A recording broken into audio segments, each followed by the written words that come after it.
سیرت النبی.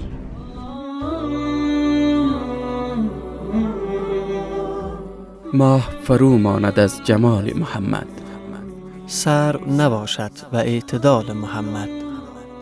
قدر فلک را کمال و منزلتی نیست، در نظر قدر با کمال محمد. در نظر قدر با کمال محمد. يا من يحب المصطفى محمدا ومن مشى على هداه. سیرت النبی، مشعل بر راه بیداری اسلامی. برنامه سیرت النبی چهارشنبه ها و پنجشنبه ها ساعت 1 بعد از ظهر و تکرار آنجا در همین روزها ساعت 5:30 بعد از ظهر از رادیو حریت شنونده باشید. صلى عليه الله كل حين.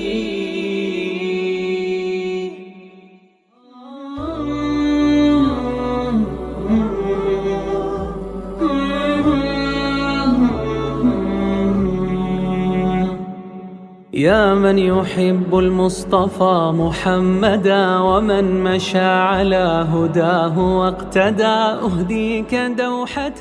بسم الله الرحمن الرحیم. السلام علیکم و رحمت الله و برکاته. شنونده های عزیز رادیو حریت و علاقمندان و دوستداران برنامه سیرت پیامبر گرامی صلی الله علیه و سلم، شما را خوش آمدید میگم به برنامه خودتان. و فرهاد صاحبزاده در خدمتتان قرار دارم و امروز میخوایم که آغازگر جلسه دوم سیرت پیامبر گرامی صلی الله علیه و سلم باشم. امیدوار هستم که سر وقت به برنامه حاضر شین و تا به آخر با شوق و شوق برنامه را پیگیری بکنین.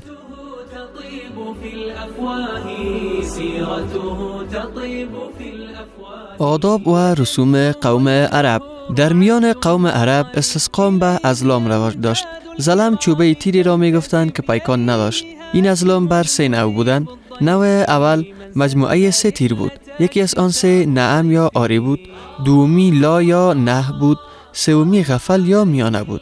هر کاری را که می‌خواستند انجام بدهند از قبیل سفر و ازدواج و امثال با این نوع از ازلام استسقا می‌کردند. اگر نعم در می‌آمد آن کار را انجام می‌دادند و اگر لا در می آمد برای آن سال از آن کار منصرف می شدند تا بار دیگر به زیارت بت بزرگ بیایند و اگر غفل در می آمد 2 مرتبه استسقا می کردند تا یکی از آن 2 تیر نعم یا لا در بیاید. نوع دوم آبها و کشزارها و دیه ها در آنها نوشته شده بود. نوع سوم مجموعه بود از 3 تیر، منکم یا خودی، من غیرکم یا بیگانه، ملصق یا وابسته. هرگاه درباره اصل و نسب یکی از افراد قبیله شک می‌کردند او را نزد هبل می‌بردند و 100 درهم امرا با 1 شتر جزور به متصدی آن تیرهای ازلام یا صاحب القداه می‌دادند. اگر منکم در می‌آمد او را 1 فرد اصیل یا وسیط می‌شناختند و اگر من غیرکم در می‌آمد او را 1 همپیمان حلیف می‌شناختند و اگر ملصق در می‌آمد همچنان جایگاه او نزد آنان محفوظ می‌ماند، اما نه اصل و نسب برای او قائل می‌شدند و نه او را همپیمان خود می‌دانستند.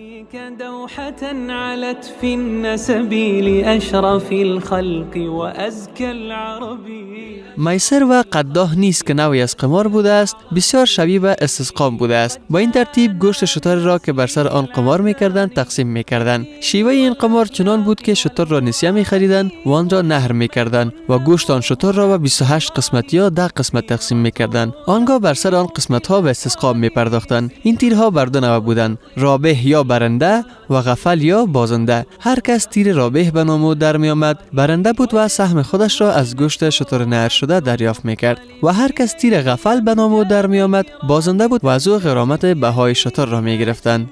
در عهد جاهلیت مردم به گفته های کاهنان و عرافان و منجمان ایمان داشتند. کاهن از حوادث و وقایع مربوط به زمان آینده خبر میداد و ادعا میکرد که به اسرار داناست. بعضی از کاهنان به گمان خودشان همزاده از جنیان داشتند و بعضی از آنها مدعی بودند که به وسیله فهمی که به او داده شده است از غیب باخبر است. بعضی از آنها نیز ادعا داشتند که مسائل را از طریق زمینه ها و شواهد و قرائن باز میشناسند و از لا بلای سخنان یا رفتار یا احوال مخاطبانشان به فهم مسائل مورد نظر دست می‌یابند. این نوع از کاهنان را عراف می‌نامیدند. مانند کسانی که مدعی بودند می‌توانند مال دزدیده شده، مکان سرقت شده و حیوان گم شده و امثال آن را بازشناسند.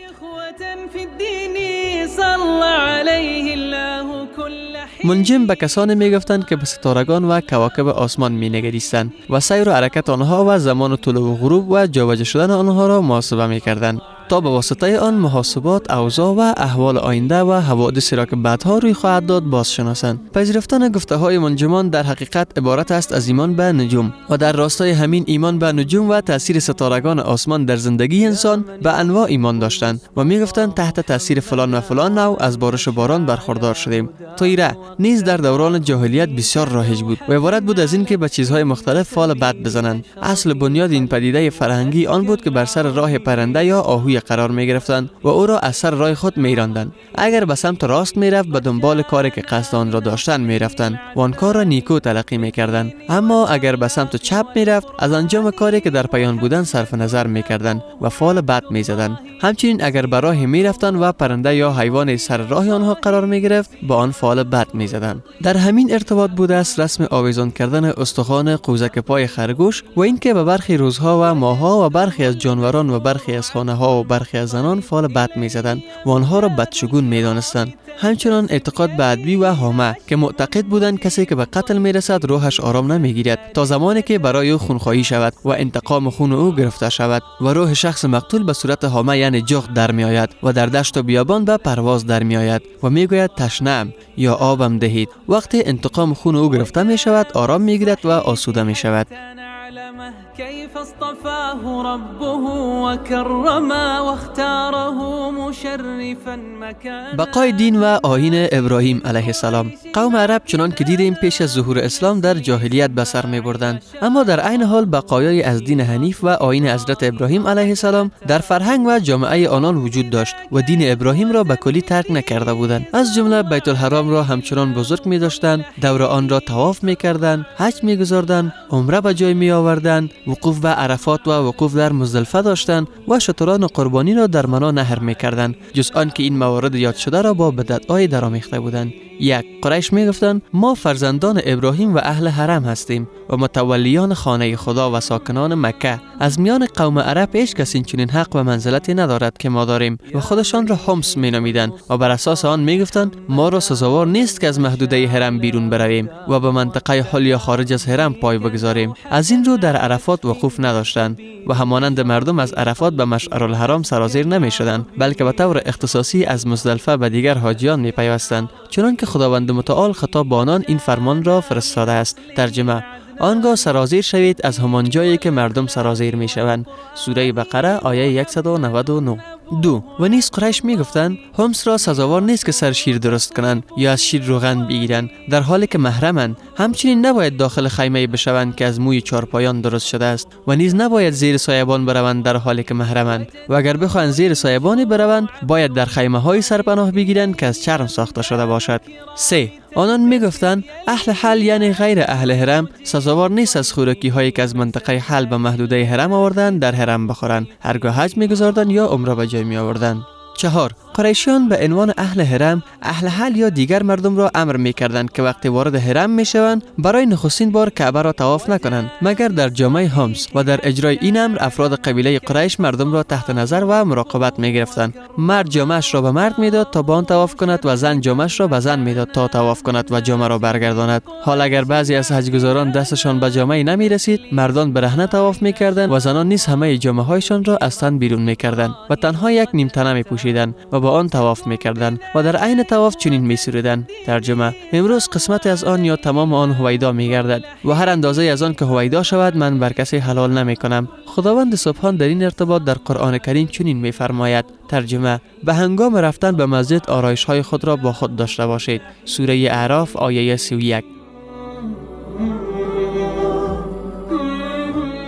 بر پایه این بدعت هرگاه مرد یا زن تن به اجرای حکم مزبور نمیداد و جامه‌ای که از منطقه حل بر تن داشت طواف میکرد، پس از طواف میبایست آن جامه را از تن بدر کند و نه خود او و نه هیچ کس دیگر نمیبایست از آن جامه استفاده کند.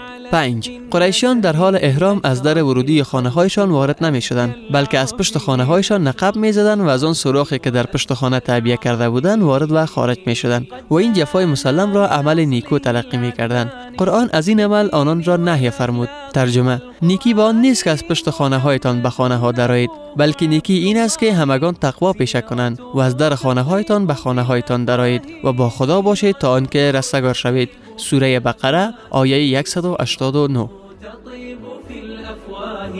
وجده المشهور عبد المطلب إليه. ادیان و مذاهب دیگر. آیین‌های شرک، بتپرستی و اعتقاد به خرافات و اوهام دین و آیین اکثریت مردم عربستان بود. در عین حال یهودیان و مسیحیان و مجوسیان و صابیان نیز راه‌های برای ورود به مناطق مختلف عربستان پیدا کرده بودند. یهودیان دست کم 2 دوره به جزیره العرب هجرت کردند.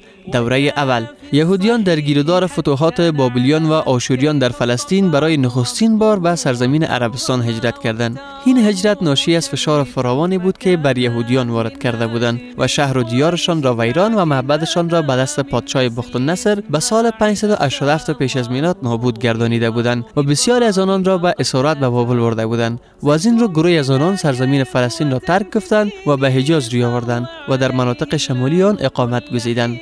دوره دومین دوره هجرت یهودیان به عربستان از اشغال فلسطین توسط رومیان به فرماندهی تیتوس به سال 70 میلادی آغاز می شود. بر اثر فشار سهمگین رومیان بر یهودیان و ویران شدن و نابود شدن معبدشان، چندین قبیله از قبایل یهود به حجاز کوچیدند و در یثرب، خیبر و تیما استقرار یافتند و در آن مناطق قریه‌ها، قلعه‌ها، برج‌ها و باروها ساختند. به این ترتیب آیین یهود در میان عده‌ای از اعراب از طریق این مهاجران انتشار یافت و در حوادث سیاسی پیش از اسلام و همچنین رویدادهای صدر اسلام تأثیر بسزا داشت. زمانی که اسلام ظهور کرد، قبیله‌های مشهور یهود عبارت بودند از خیبریان، بنی نذیر، بنی مصطلق، بنی قریظه و بنی قینقاع. سمهودی آورده است که تعداد قبایل یهودی مهاجر در یثرب متجاوز از 20 قبیله بوده است. آیین یهودیت در یمن از سوی تبان اسد ابوکرب نفوذ کرد. وی به عنوان رزمنده به یثرب رفت و در آنجا به آیین یهود گردن نهاد و 2 تن از احبار بنی قریظه را به یمن آورد.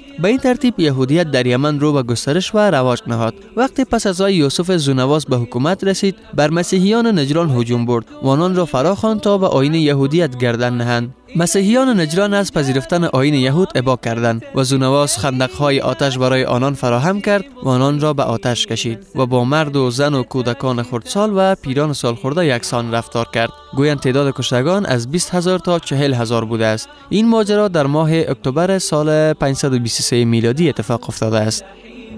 وجاء في الصحيح حتى نعلمه كيف اصطفاه. خداوند متعال داستان اصحاب الاخدود را در قرآن کریم در سوره بروج آورده است، آنجا که می فرماید ترجمه: برباد اصحاب اخدود، آتش سهمگین و مایه‌دار، آنگاه که بر سر آن خندق‌های آتش نشسته بودند و خود بر آنچه با اهل ایمان میکنند گواهان بودند. سوره بروج آیه 4 الی 7. مسیحیان از طریق اشغال حبشیان و فعالیت بعضی مبلغان مسیحی آیین خود را در بلاد عرب نشین رواج دادند. آغاز اشغال یمن توسط حبشیان سال 340 میلادی بود. هرچند این اشغال آنچنان استمرار نیافت و در فاصله سالهای 370 تا 378 میلادی حبشیان از یمن بیرون رانده شدند، اما زمینه را برای نشر و گسترش آیین مسیحیت فراهم ساخت و مردم یمن در راستای گرایش به مسیحیت سخت تشویق شدند. بخصوص در اثنای سالیان اشغال یمن، مرد زاهد پیشه و مستجاب الدعا و صاحب کرامات به نام فیمیون به نجران آمد و مردم را به آیین نصرانیت فراخواند. مردم نیز دعوت او را اجابت کردند و آیین مسیحیت را پذیرفتند، زیرا نشانه‌های فراوانی از راستگویی او و حقانیت دین او مشاهده کرده بودند.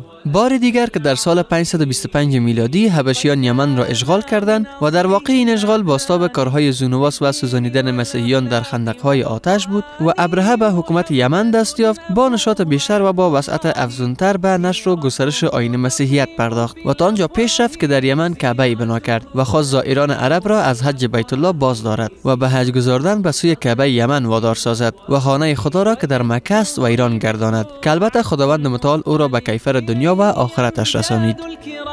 تنتسب يليه هاشم مجيب الضيف من سن رحلة. آل غسان و قبایل تغلب و تی و بعض قبایل دیگر به اثر همجواری با رومیان به آیین مسیحیت درآمدند. حتی بعض پادشاهان هیره نیز بر آیین مسیحیت گردن نهادند. مجوسیان نیز در میان ساکنان عرب مناطق همجوار ایران نفوذ داشتند و آیین مجوس در عراق و بحرین، احسا و حجر و مناطق مجاور آن در سواحل خلیج فارس طرفدارانی داشت. عده‌ای از رجال یمن نیز در اثنای اشغال یمن از سوی ایرانیان با آیین مجوس گرویدند. صائبیان شاخص دین و مذهبشان پرستش ستارگان است و اعتقاد به انواع در ارتباط با نزول باران و تاثیر ستارگان در زندگانی انسان و اعتقاد به اینکه ستارگان تدبیر جهان آفرینش را به دست دارند. کاوش‌های باستانشناسی و حفاری‌ها در سرزمین عراق و جایهای دیگر دلالت دارند بر اینکه کلدانیان یا قوم حضرت ابراهیم علیه السلام بر این آیین بودند. بسیار از مردم شام و مردم یمن نیز در گذشته‌های دور به آیین صائبیان پایبند بودند. بعدها با پیدایش و گسترش ادیان جدیدتر یهودیت و مسیحیت، صائبیان پایه و مایه خود را از دست دادند و رونقشان فروکش کرد. اما همچنان آثار و بقایای از پیروان این آیین آمیخته با مجوسیان یا همجوار مجوسیان در عراق عرب و در سواحل خلیج فارس وجود دارد.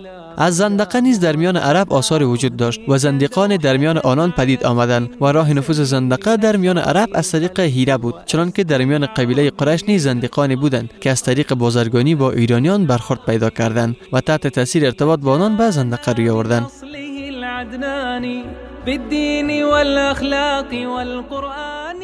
اوضاع دینی عربستان به طور خلاصه: زمانی که اسلام ظهور کرد، آیین‌ها و ادیانی که باز شناختیم هر یک در میان قوم عرب جایگاه خود را داشت. از سوی دیگر این گرایش‌های دینی دچار اختلاف و در آستانه نابودی بودند. مشرکان که مدعی بودند بر آیین ابراهیم هستند، از اوامر و نواهی شریعت ابراهیم به دور بودند و فضایل اخلاقی شریعت ابراهیم در میان آنان رنگ باخته بود و مردم سخت گناهکار شده بودند و بر اثر مرور زمان همان آداب و رسومی که مبتنی بر خرافات دینی بود و در میان بتپرستان از پیش رواج داشت به سراغ آنان آمده بود و در زندگی اجتماعی و سیاسی و دینی قوم عرب تاثیر بسزای بر جای نهاده بود. یهودیت تبدیل به آیین شده بود سراسر ریا و تحکم و پیشوایان یهود خدایان شده بودند در کنار خدای یکتا که به زور در میان مردم داوری و حکومت می‌کردند و حتی در برابر سخنان زیرلبی و خطورات ذهنی مردم را محاکمه می‌کردند و تمام هم و غم خودشان را به جمع مال و منال و حفظ جا و ریاست مصروف کرده بودند. هرچند به قیمت تباهی دین و نشر و گسترش الحاد و کفر و اهانت به تعالیم الهی تمام شود که خداوند متعال همگان را به حفظ و رعایت آنها توصیه فرموده و به تقدیس آنها واداشته است. مسیحیت نیز به صورت یک وثنیت دشوار و غیر قابل فهم در آمده بود که میان خدا و انسان به طرز شگفتی خلد کرده بود. این آیین از تاثیر حقیقی در قلوب مسیحیان برخوردار نبود، زیرا تعالیم آن از روند زندگانی قوم عرب که با آن عادت کرده بودند و نمیتوانستند از آن فاصله بگیرند دور بود. دیگر ادیان قوم عرب نیز وضع پیروان آنها همانند اوضاع و احوال مشرکان بود. افکارشان بسیار به مشرکان شبیه و عقایدشان بسیار به مشرکان نزدیک بود و آداب و رسوم ایشان با آداب و رسوم مشرکان تقریبا یکسان بود.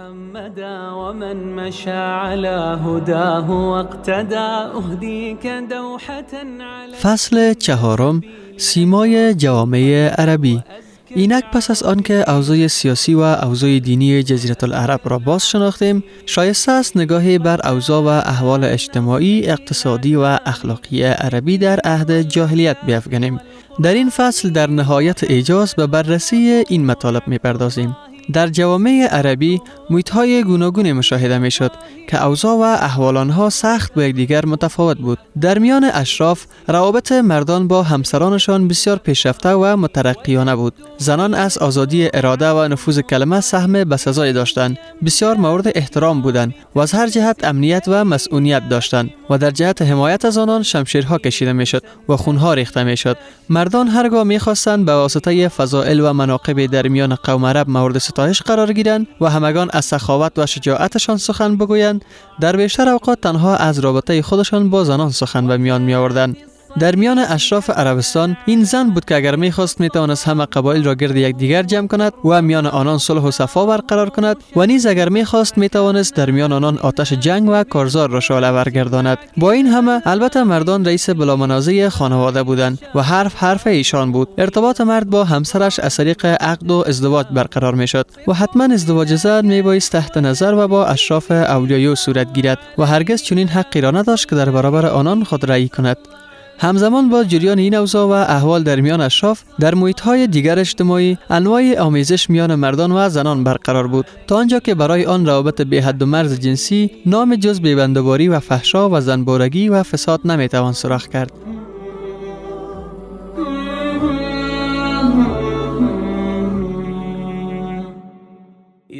بخاری و دیگران از عایشه رضی الله عنها چنین روایت کردند: ازدواج در عهد جاهلیت به 4 شیوه صورت گرفت. شیوه اول همان ازدواجی بود که امروز در میان مردم معمول است. مرد به سراغ مرد دیگر می رود و دختر تحت سرپرستی او یا دختر خود او را خواستگاری می کند و مهریه می پردازد و با او ازدواج می کند. شیوه دیگر این بود که مرد به همسرش همین که از حیض پاک می شد می گفت: بفرست فلان مرد بیاید و خودت را در اختیار او بگذار. و شوهر آن زن از همسرش کناره می گرفت تا معلوم بشود که آیا از آن مردی که خودش را در اختیار او قرار داده بود باردار شده است یا نه. وقتی این قضیه روشن می شد، دوباره مرد اگر دوست داشت به سراغ همسرش می رفت و این کار را از آن جهت انجام می داد که می خواست فرزندی از نظر طبقات اجتماعی نجیب تر داشته باشد. این ازدواج را نکاح الاستبضاع می نامیدند. شیوه دیگری نیز وجود داشت. گروهی از مردان که تعدادشان کمتر از 10 نفر بود جمع می شدند و مدت هر یکی از آنان هر چند بار که می خواست به سراغ آن زن می رفت. وقتی باردار می شد و وضع حمل می کرد و چند شب از وضع حمل او می گذشت، به دنبال آن مردان می فرستاد. هیچ یک از آن مردان نمی توانست از حضور پیدا کردن نزد آن زن خودداری کند. همه نزد او جمع می شدند. آن زن خطاب همه آن مردان می گفت: خوب می دانید که همه شما با من چه رابطه ای داشته اید. اینک من فرزندی بار آوردم و این فرزند از آن تو است ای فلان. و نام هر یک از آن مردان را که دوست داشت بر زبان می آورد و فرزندش را با آن مرد ملحق می گردانید. آن مرد نیز نمی توانست از پذیرفتن آن فرزند خودداری کند.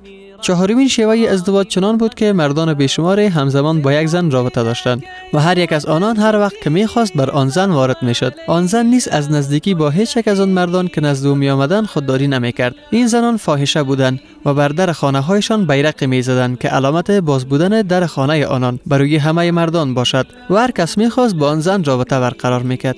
چون این زن هرگاه باردار می‌شد و فرزند می‌آورد، مردان همه جمع می‌شدند و قیافه شناس می‌آوردند و طبق داوری قیافه شناسان فرزند آن زن به یکی از آن مردان ملحق می گردید. از آن پس آن زن فرزندش را به نام و نسب آن مرد می نامید و فرزند آن مرد خوانده می شد.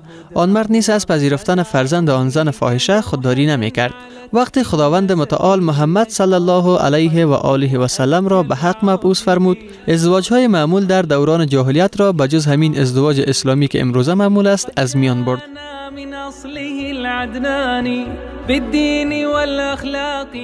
همچنین گاه روابط جنسی میان مردان و زنان را لبه شمشیرها و نوک نیزه ها برقرار میکرد، به این ترتیب که در جنگ های قبیلگی زنان قبیله شکست خورده توسط مردان قبیله پیروز شده به اسارت گرفته میشدند و آن مردان بدون هیچ راده و مانع آن زنان را از آن خود میکردند. اما فرزندانی که از این گونه مادران به دنیا می آمدند تا آخر عمر میبایست این نار و ننگ را تحمل کنند.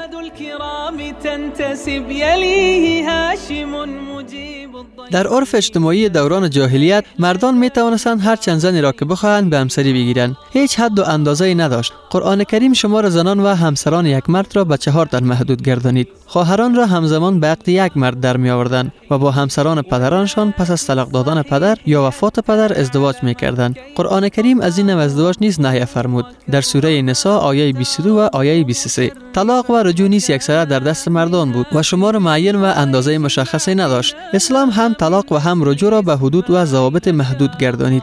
زنا و فحشا در میان همه اقشار جامعه عرب در آن روزگار رایج بود و هیچ یک از اقشار یا مناطق یا گروه‌های مردمی مستثنا نبودند، جز اینکه عده معدودی از مردان و زنان شخصیت و خوی و خلق آنان برتر و والاتر از آن بود که حاضر شوند به این رذیلت دچار بشوند. زنان آزاد وضعشان بهتر از کنیزان بود. فاجعه بزرگ حال روز کنیزان بود. میتوان گفت اکثریت قریب به اتفاق مردان و زنان در عهد جاهلیت احساس عار و ننگ نمی‌کردند که این کار زشت به آنان نسبت داده شود. ابو داود از عمرو بن شعیب از پدرش از جدش روایت کرده است که گفت مردی در محضر پیامبر صلی الله علیه و سلم برخاست و گفت یا رسول الله، فلان شخص پسر من است. من در جاهلیت با مادرش رابطه جنسی داشتم. رسول خدا صلی الله علیه و سلم فرمود: ترجمه: در اسلام این نوع انتصاب وجود ندارد. دوران جاهلیت سپری شده است. فرزند از آن بستر است و زناکار را جز سنگ نصیبی نیست.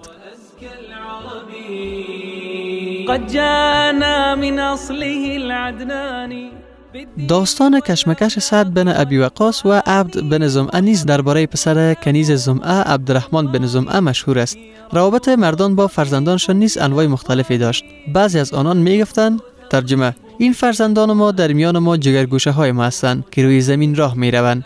بعضی دیگر از آنان دخترانشان را از ترس بی‌آبرویی یا تنگدستی زنده به گور می‌کردند و پسرانشان را از ترس بینویی و تهیدستی می‌کشتند. در سوره انعام آیه 151، سوره نحل آیه 58 و 59، سوره اسراء آیه 31 و سوره تکویر آیه 8 در این مورد ذکر شده است. البته این مورد اخیر یعنی قتل پسران را نمی‌توانیم خلق و خوی رایج در آن دوران بدانیم، زیرا قوم عرب بیش از همه اقوام به پسرانشان نیازمند بودند تا به واسطه آنان شر دشمن را از سر خودشان کوتاه کنند. روابط مردان با برادران و پسر عموهایشان و خاندانشان بسیار مستحکم و پرتوان بود. تعصب قبیلگی رمز حیات و ممات آنان بود. در میان افراد هر قبیله در ارتباط با یکدیگر روح اجتماعی و حس نودوسی کاملا برقرار بود و تعصب نیز بر آن افزوده میشد. پایه و بنیاد نظام اجتماعی را تعصب نژادی و هویت خویشاوندی تشکیل میداد. آنان مطابق مضمون این ضرب المثل عربی رفتار میکردند که میگویند انصر اخاک ظالما او مظلوما، یعنی برادرت را در هر حال یاری کن، خاصتمگر باشد خاصتم دیده. آن هم به معنای حقیقی واژگان این ضرب المثل، نه به آن تعدیل و تصحیح که اسلام در آن آورد، مبنی بر این که یاری کردن شخص ستمگر در واقع بازداشتن او از ستمگری است. با وجود این بسیار میشد که رقابت و کشمکش بر سر جا و مقام و منزلت و سروری آتش جنگ را در میان قبایل و طوایف روشن میکرد که در اصل همه از یک پدر بودند، چنان که در ماجرای اوس و خزرج، عبس و زبیان، بکر و تغلب و دیگر قبایل رخ داد. على هداه واقتدى أهديك دوحة علت في النسب. برعکس روابط میان قبایل مختلف از هر جهت از هم پاشیده بود و تمامی نیروی قبایل عرب در جنگ صرف میشد. تنها عاملی که میتوانست تا حدودی از شدت و حدت این جنگ ها بکاهد بیم و هراسی بود که در ارتباط با برخی آداب و رسوم مشترک فیما بین تعالیم دینی و خرافات بر آنان حاکم بود.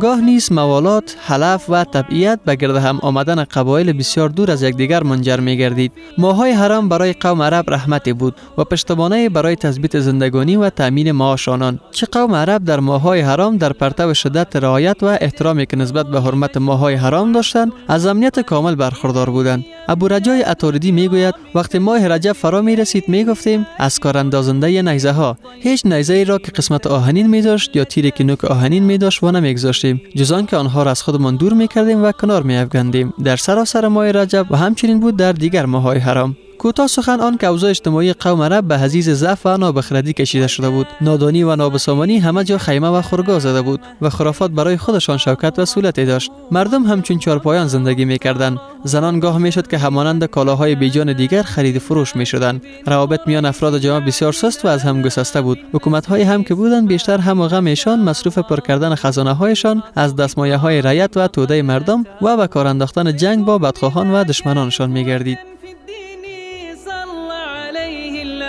كل حين صلى عليه الله كل حين صلى عليه الله كل حين صلى عليه الله كل. شنونده های عزیز رادیو حریت، رسیدیم به پایان داستان امروز خود. امیدوار هستم که برنامه را با شوق و شغف پیگیری کرده باشید. تا برنامه بعدی شما را به خدای متعال میسپارم. خداوند متعال یار و مددگارتان باد.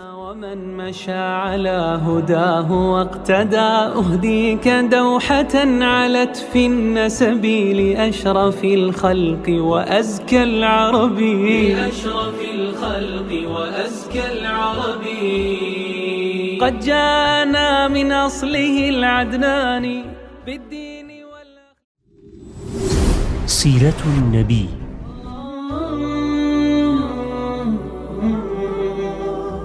ماه فرو ماند از جمال محمد، سر نباشد و اعتدال محمد.